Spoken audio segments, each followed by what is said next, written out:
All right, y'all. I'm going to really dive deeper into the anti-nutrients in foods, especially in plants like the salicylates, the oxalates, the goitrogens, the nightshades, saponins, tannins, lectins, phytates, and gluten.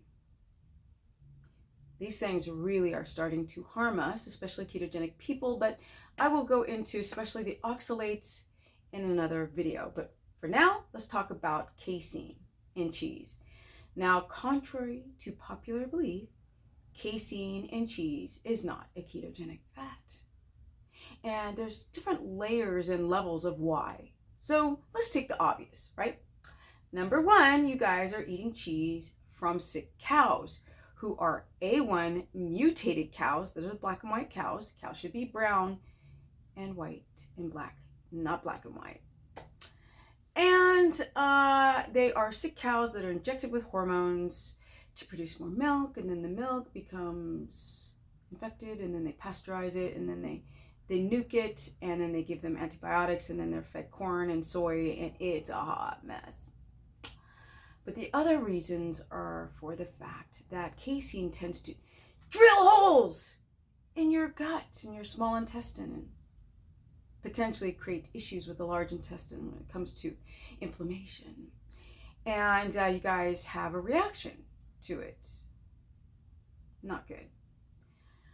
Some people are so sensitive to dairy and don't even know it that, they get sick as frack on the cheese. And it actually contributes to, not in everyone, but in most people, the destruction of that gut wall, the small intestine, by opening up the wall of the small intestine. So now I have big gaps, but it should be really tight. See that? See that? No good.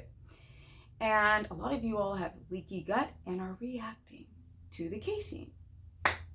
So it can manifest in feeling bloated, tired, itchy, mucousy, infections, sinus infections, allergies, ear infections.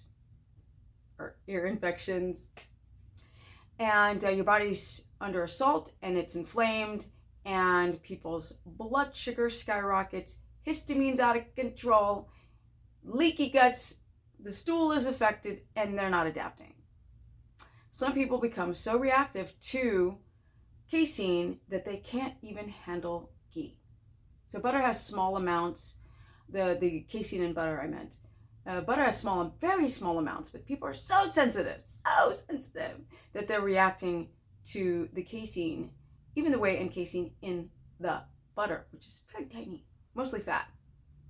So cheese is not a ketogenic fat. It spikes your blood sugar. If you don't believe me, go get a glucometer and test for 2 weeks, and you'll see. All right, more amazing ketogenic knowledge to come.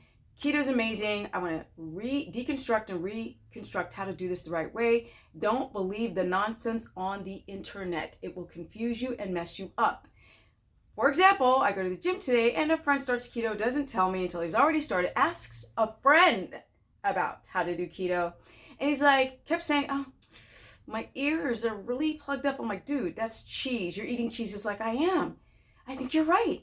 Normally I don't eat cheese, but then I was told and I read that you should eat cheese. No, people, you need to have lard, tallow, beef tallow, and butter, grass-fed, if you are not sensitive to the small amounts of whey and casein. Those are your fats. Then we might go to the avocado, but then people have latex allergies, so animal fats are the most important fat to consume on a ketogenic diet. That's what produces ketones, not MCT oil and not coconut oil, not olive oil, or even avocado oil. I mean, it can help because there are monounsaturated fats. We are mainly mono, but we also are saturate and poly in the right ratios, very similar to the animals that we are consuming. So if you guys want to learn more, go to stephanieperson.com. You guys know I do a very, very cheap keto course. You sign up at stephanieperson.com for that. I do consultations one-on-one, which are amazing. And I have an Instagram, which is Stephanie Ketogenic, all free information, especially on my stories. And I have a Facebook fan page, which is Stephanie the Business Person, where I also post a lot of great information there. Till next time, I'm out. More on anti-nutrients and how to do keto the right way and have some what? some energy, because that's what's up. I'm 51, 11 years on keto, not one refeed, and I'm just getting younger. Yeah, peace.